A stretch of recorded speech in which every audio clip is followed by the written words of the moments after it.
In my previous video about the gangs of Chicago, we looked at how the Black Disciples and Gangster Disciples evolved over the decades since they were started in the late 60s, all the way up to the mid-2000s, where we saw the leadership of each gang begin to crumble. We of course took a brief look at the 2004 crackdown on the Black Disciples that saw their then leader, Marvel Thompson, indicted and taken off the street along with 41 other senior BDs. And we of course looked at how the city of Chicago ended up demolishing several of the large tenement buildings that were actually drug-dealing strongholds for both the Black Disciples and Gangster Disciples over this period. The demolition of many of these gang-controlled blocks in Chicago left many younger members of both the GDs and BDs displaced, being forced to find new hoods and make new alliances to continue getting money in the street together. So today, we're going to take a closer look at two of the most well-known BD and GD sets that emerged after the demolition of those Chicago projects. In fact, we're going to be taking a look at possibly the most well-known BD set in history, O Block. But the O wasn't always O Block. Long before King Von and Chief Keef immortalized O Block forever in their lyrics, the BD-controlled Parkway Gardens blocks in Chicago used to go by the name Wick City, with Wick, W-I-C, standing for wild, insane, and crazy. But in this case, the Wick is stylized with 3 eyes, mainly due to the BD's affinity with the number 3. In fact, the story goes that many of the young Black Disciples based at Parkway Gardens were actually the descendants of BDs who had worked under Marvel Thompson in The Castle before the big bust in 2004. And if you didn't know, the Castle was actually a large drug dealing operation ran by the BDs in Chicago back when the gang was much larger and had a much clearer and organized leadership. But by the time we get to the 2010s, the BDs in Wick City were much less organized, and essentially just an emerging BD set made up of displaced youngers with ties to that original operation. But as I've said on numerous videos on gang culture before, a lot of the reasons that gang emerge is for protection against other groups, so where there's a gang, there are usually ops. And in this case, Wick City's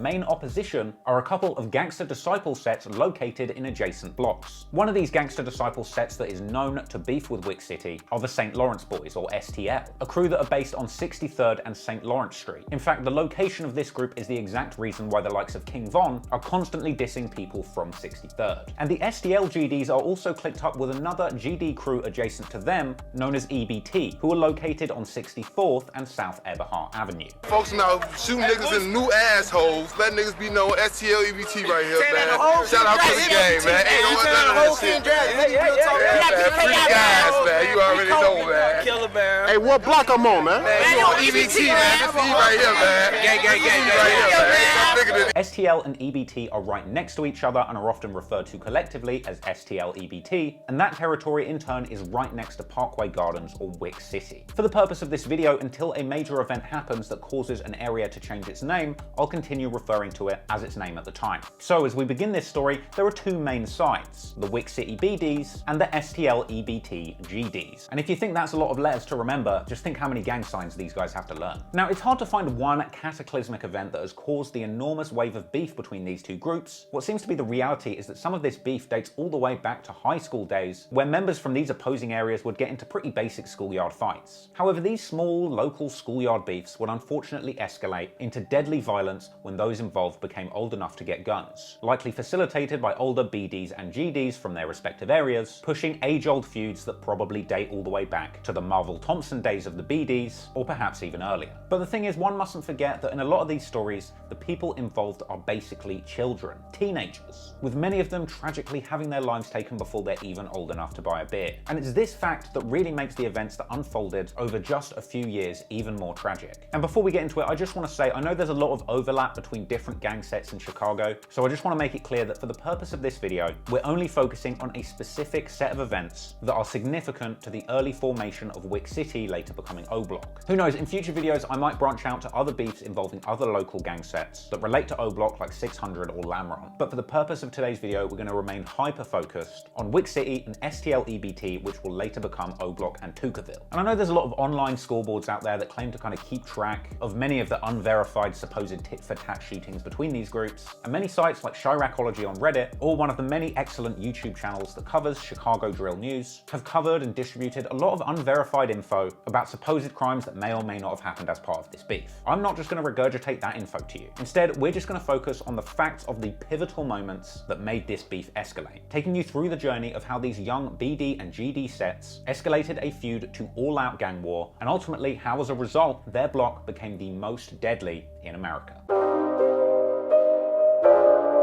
Now, Parkway Gardens, where the Wick City BDs are located, was eventually named Chicago and America's most dangerous block. And this is mainly the result of a staggering amount of shootings that took place there between 2011 and 2014. And this is actually the exact window of time that we are going to take a look at in this video. And I'd say that it's pretty clear that Parkway Gardens' reputation for being dangerous is the direct result of the events that unfolded as part of this feud. And in no small part, a result of the involvement of some of the very dangerous individuals that inhabited these blocks during this period of time. Some of the names from the Wick City BD enforcers of the 2010s may be very familiar to you, especially if you've listened to popular Chicago drill music in recent years. Of course, the most famous names of all at this point are Chief Keef and King Von. Chief Keef is famously from Parkway Gardens and reps O Block to the fullest, as well as fellow BD affiliated set 300, which Chief Keef has shouted out endlessly. However, when it comes to gang violence, as far as we know, Chief Keef has no bodies. He might have a reputation on the streets and in his music for letting guns blast, but he doesn't claim to be a killer. Chief Keef always portrayed himself as more of a tough guy trapper, and ultimately the fact that he was able to focus more on the music than on the streets as his career developed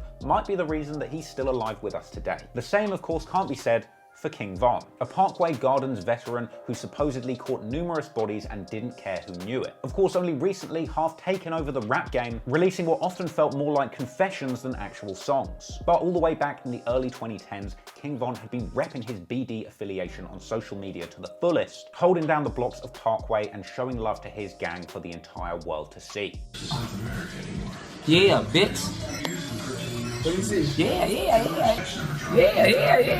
Other big names in the Wick City BD set include feared supposed shooters like HK and J Money or J Munna. Then of course there's King Von's beloved BD bro T Roy, who is apparently a bit of a dynamic duo along with Von, with a close bond between these two becoming very relevant later in the story. And in fact, this is the exact reason why even right up until his death in 2020, King Von used to go by the name V-Roy on Twitter. And the fact that he comes from Wick City is why his Twitter handle still is @KingVon from the Wick. Basically, King Von and T-Roy loved their gang and they loved their block, holding it down with other Wick City members like Big A, OD, Trey 5, Platoon, Boss Money, Sharoid, Duke, who's actually been mentioned in numerous King Von lyrics, Rah Rah, aka Breezy, and Boss Top, who also became a rapper like Keef, even actually going on to drop a song called Wick City, and even later falling out with Chief Keef after apparently stealing clothes from him, leading DJ Academics in the War of Chirac era to affectionately dub him the Diaper Bandit. And look, I know by no means is this a completely extensive list of every member who has ever been affiliated with Wick City or O Block, and especially as of recently, names like Muwop and Gleesh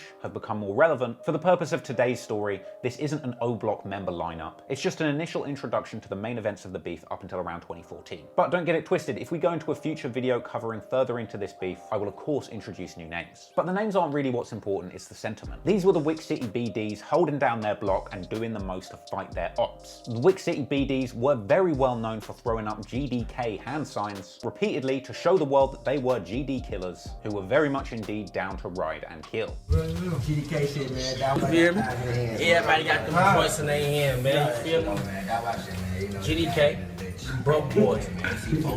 So, who were the GD boys that these guys wanted to K so badly? Well, over on the STL EBT side, they were up against a few names who you might know if you're well versed in Chicago drill culture. The first to come to mind is Jakira Barnes, also known as Key or KI, a young female hitter who was good friends with fellow member Tuka growing up. Another member was FBG Butter, who along with KI were also known as a bit of a dynamic duo dubbed the Twins. Other members actually went by FBG or Flyboy Gang, an STL EB clique more focused on making music, which included other names like FBG Brick, and of course the legendary FBG Duck. Another musically inclined member who repped FBG was Lil J, who lived in STL and would later become more clicked up with them, but mainly had beef with 600 that kind of ran adjacent to this feud. They had Lil B and Wooski, who had actually been dubbed King of the Ops. There was Boss Trell and Lil Doc. Once again, there might be some names from STL EBT, especially the later years, who haven't been included here, but these are the prominent members of both sides who played a prominent role during this period. So now you know the background and the people involved, let's take a closer look at the actual storyline, so we can get a better understanding of how events unfolded, causing Wick City to become O Block and STL EBT to become Tookaville. As I mentioned at the start of this video, the true origins of this beef are pretty hard to trace. It would seem pretty unrealistic to try and trace things back to their exact origins in the schoolyard scraps between the BD and GD members from each of these blocks. But we certainly can trace the true bloodshed between these groups back to one pivotal moment, and that's the killing of Edric Tyshawn Walker, also known as Ty, a BD who was gunned down in May 2009 being just 17 years old. Ty was shot multiple times just before 10 PM on the 6500 block of South Evans Avenue, with 3 suspects from EBT being charged with his murder. Now, Ty was actually closer aligned with another BD set called 065 Young Money, but following his death, local friends of his formed the group TYMB, or Ty You're My Brother. This was to both keep his memory alive and also a pledge to avenge him, a move that would become a little bit of a trend as this beef continues. Anywho, the loss of Ty was only the beginning of bloodshed in the area, mainly caused by STL EBT members. And it would actually be the next killing after Ty that would be a direct escalation of war between STL EBT and Wick City. In this case, the person in question was Reezy, or Ra Ra, an older OG member of Wick City who was gunned down in August 2010. Reezy, aka Ra Ra, real name Laverick Marshall, was an older OG member of Wick City, and on August the 25th, 2010, Reezy was found shot in the back after the police broke up an enormous fight near 64th Street and South King Drive. Reezy was later pronounced dead at the hospital. Now, there's been a lot of speculation over who committed this crime, but nothing conclusive has ever been proven. But regardless, only a month later, another brutal slaying went down that appeared to be related, this time with an STL EBT member's relative being taken out on their turf.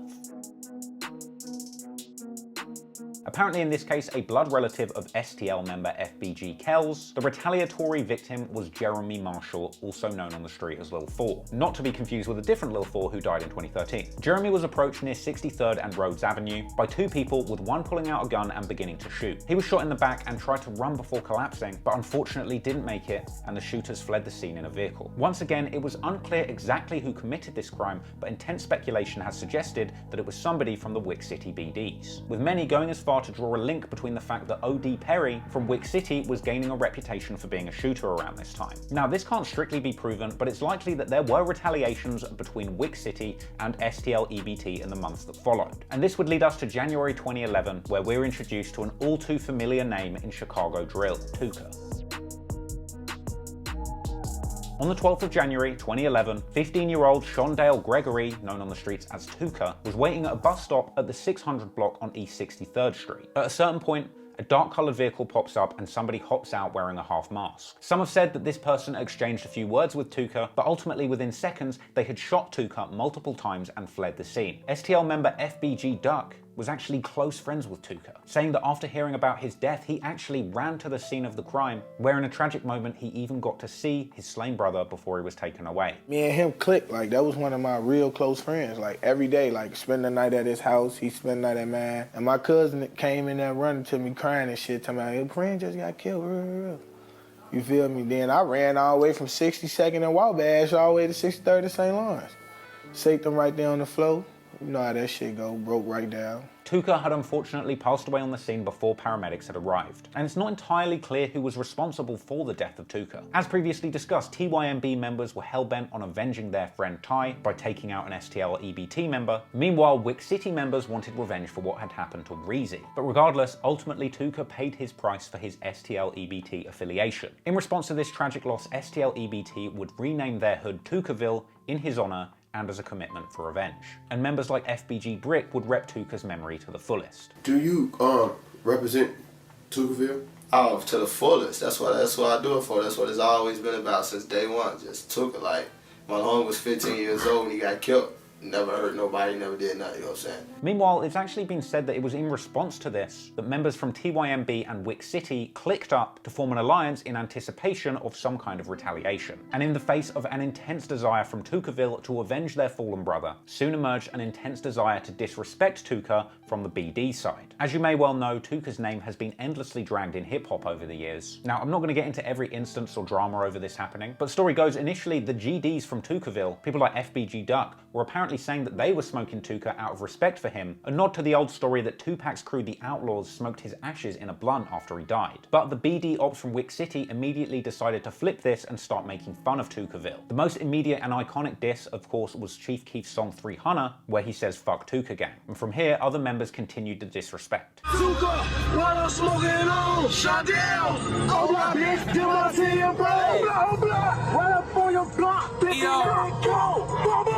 But beyond simple shit talking on social media, behind the scenes, a demon was lurking in the shadows. Because as we mentioned briefly earlier, one of Tooka's closest friends growing up was a young girl named K.I. But you might know her better as the young girl who became a teenage assassin, supposedly racking up 17 bodies by 17. Story goes, it was the death of Tooka that actually turned K.I. into a cold-blooded killer. Apparently coached in shooting by her cousin, fellow Tookaville GD boss Trell, and maneuvering in the streets by her older brother Seaball, a bloodthirsty teenage K.I. would soon become a bona fide hitter for the Tookaville GDs. Hellbent on getting revenge for Tooka, K.I. would eventually find it in the form of OD.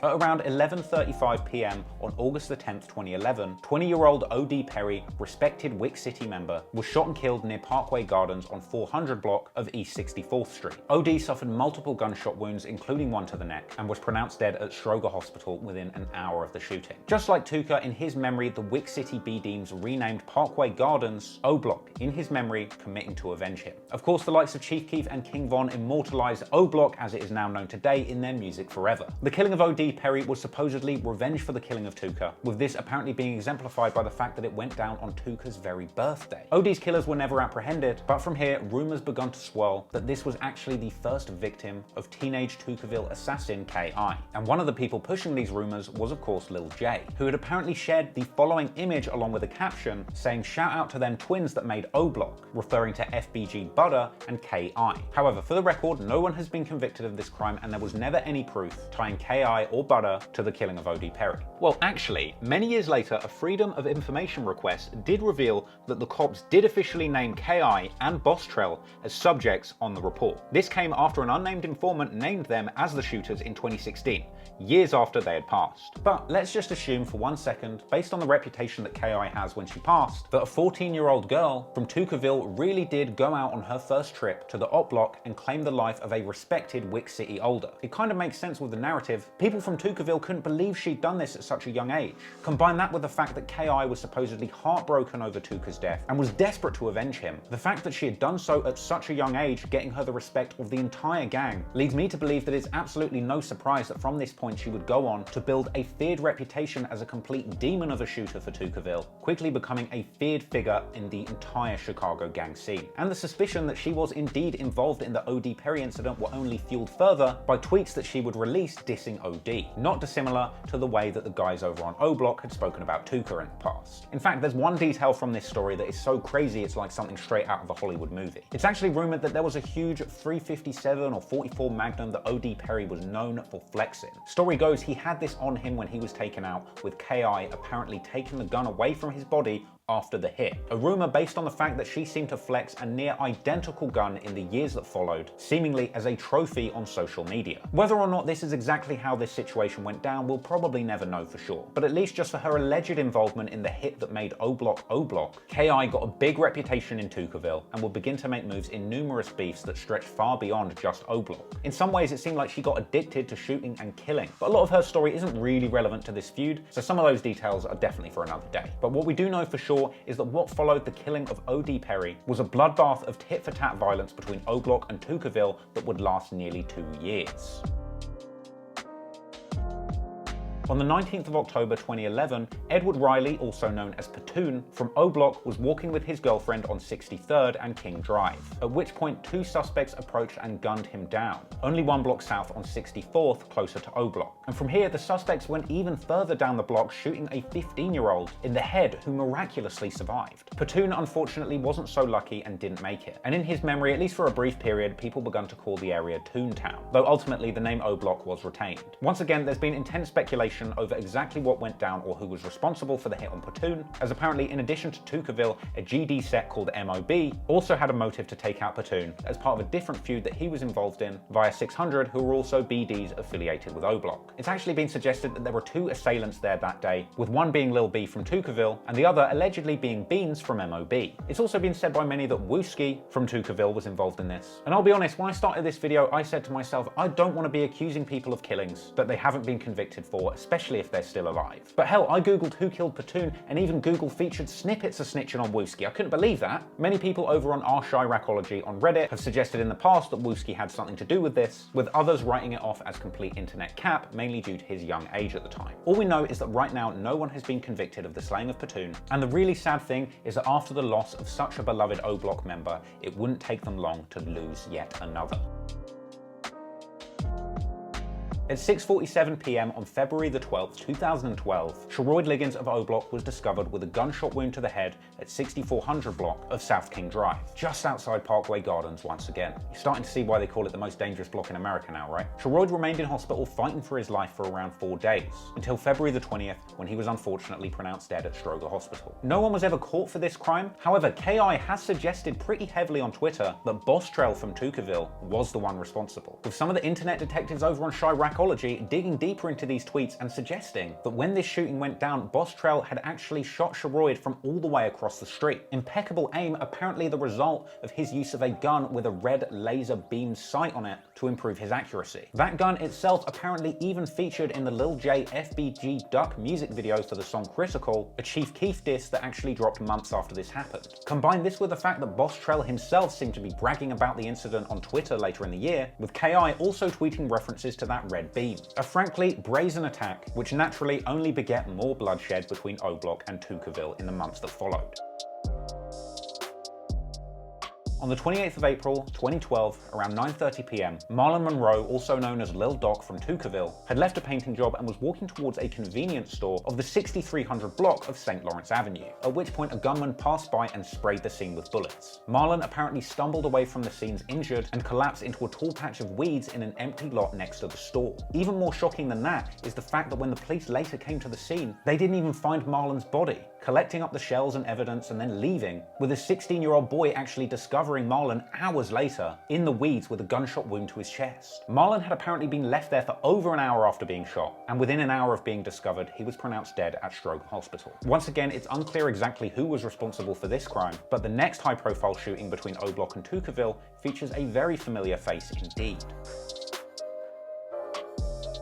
On October the 13th, 2012, a 17-year-old boy named Modell McCambry was walking along the street with his cousin on the way to meet a girl. This went down on the 6300 block of South Rhodes Avenue. At around 9:30 p.m, somebody walked up and opened fire, hitting Modell in the chest. He too later died in Stroger Hospital. And what makes this story and the previous one so much more tragic is apparently Modell and Doc were actually related with a shared grandmother, who had apparently received the news of both of their deaths within months. But who was responsible, you ask? Well, many have suggested that it was actually O Block future rap superstar King Von, mainly due to the fact that he himself had made numerous tweets to Tookaville op Wooski, where Von seems to hint at him or at least his crew being responsible for Modell's death. In fact, Von was actually rumoured to have been present for numerous shootings carried out by the O Block during this period of time, which naturally built him up a feared reputation as a member who was always down to do some dirt. He himself even famously bragged in his songs to have a total of 7 bodies under his belt. But regardless of how true that is, from here the O Block shooters continued getting busy, attempting time and time again to claim bodies from Tookaville.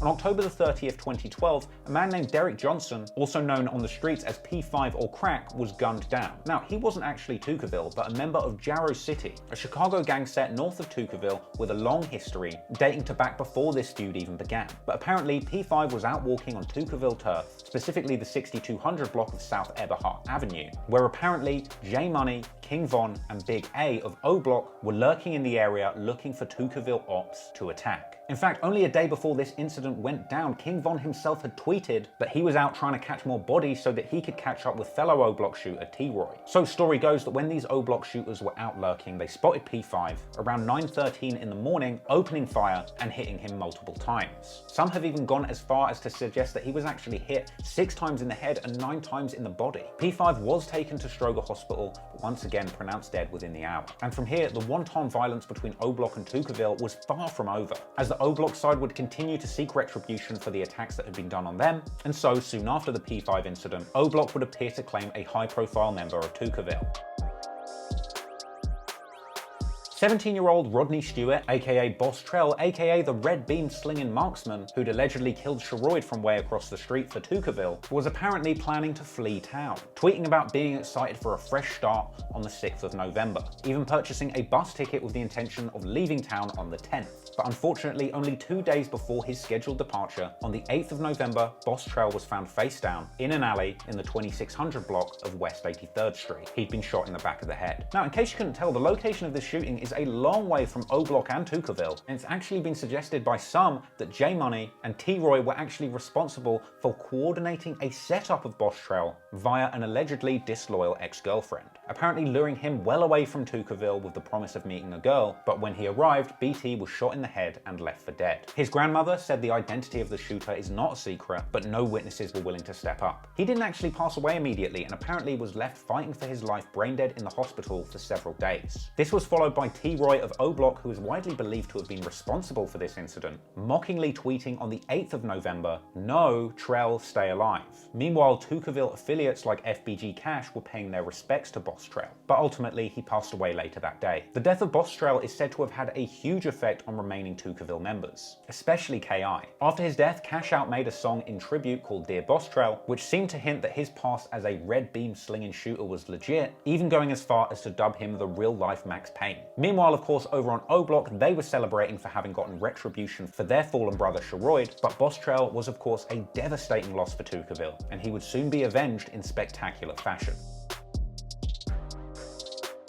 As on September the 2nd, 2013, Jerome Wood, also known as J Money, from O-Block was allegedly set up, ironically in a way not dissimilar to how Boss Trell had been set up, with J Money apparently visiting a location on the 6600 block of South Rhodes Avenue around 2 p.m. Allegedly set up by a girl on the ops turf, legend has it that J Money was expecting to see a woman he knew, but arrived to the location to be greeted by Lil B and KI from Tookaville. He apparently attempted to flee down a gangway into an adjacent property, but he was unfortunately shot in the head, collapsing outdoors and not making it. Tweets from other gang members have suggested that this incident was direct retaliation for P5, as well as Boss Trell, and KI actually tweeted after this incident about shooting people in the back of the head, tweets which many people thought suggested direct involvement by KI, referring to this exact incident. Funnily enough, within only a year, the other Tookaville member Lil B, who had supposedly been there that day for the J Money hit, was killed by the Chicago PD on March the 28th, 2014. With this going down after apparently being chased by cops who'd seen a suspected drug deal, with the cops claiming that he hopped over a fence and then pointed a pistol at them, leading them to tase Lil B and shoot him multiple times, leaving him dead. After Lil B's passing, Platoon's cousin actually came out to say they found the guys who killed his little cousin. One was charged with an unrelated murder, referring to that other MOB member who was allegedly involved, and the other was killed by the cops, referring to Lil B, with many taking this as confirmation that it was indeed Lil B who was involved in the Platoon hit. From here, Tookaville and O-Block would continue to wage war back and forth in the years that followed. However, the dynamics would change going forward. Obviously, as you may already know, King Von was taken off the streets for around 3.5 years after being picked up for the murder of another Tookaville affiliate, Malcolm Stuckey, a murder rap which he later beat and I have covered extensively on the channel. Meanwhile, whilst this story was going on, KI, after the death of another young friend of hers, Taekwon, would form Taekwon World, another outlet for her bloodthirsty desire for revenge, with KI getting into numerous street feuds well beyond O-Block, fighting ops from numerous different parts of the city, with her past eventually catching up to her. But most notably, the beloved hitter of O-Block, T-Roy, would eventually be slain, leaving the remaining members of O-Block to form Get Back Gang in order to get revenge. Get Back Gang were a ruthless squad of O-Block shooters, hellbent on getting revenge on Tookaville and other groups that had a role in their star hitter T-Roy being taken from them. If you want to see me cover these stories in the later generations of this beef in a future video, leave a comment below and let me know what you'd like me to cover. But for now, I just hope that you've enjoyed that video and learnt a lot from today's analysis of the origins of the O-Block and Tookaville beef. If you did, make sure you hit that subscribe button and hit that bell so that you see every single time that I upload. If you found it useful, make sure that you give this video a like too. Thank you so much for watching, and until next time, peace out.